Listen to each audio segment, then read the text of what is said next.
naalala mo lahat. Pero siya, minsan hindi niya naalala. Hindi ko alam kung binubura niya na ba yung mga pangit talaga na nangyari sa kanya dati. Or sa isang loved ones niya. Pero, in relation to that, I have this question. Did you ever come up with that concern sa psych mo kapag meron kang session, meron kang schedule with them? Yung laging nawawala. Yung nawawala, yung hindi, madami kang hindi maalala. Sabi ko ba to kay Doc? Kasi if Ay, not, oo. Actually, yan yung one of the main concern ko. Ganito kasi, Doc, sabi ko.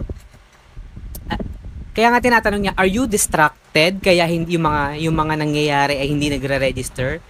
At hindi mo lalong mare-recall kasi nga hindi nag-register? Or are you forgetful?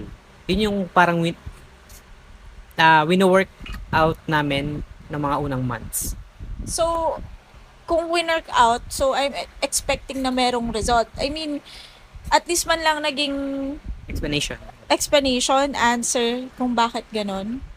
Hindi na siya na-bring up ulit. I feel, parang hindi na. Kasi lagi ko namang report is, okay na ako. Okay na yung tulog. Lagi. Pero until now. Just to clarify, no, until now, hindi na-resolve why you forgot a lot of things, really. Hindi pa.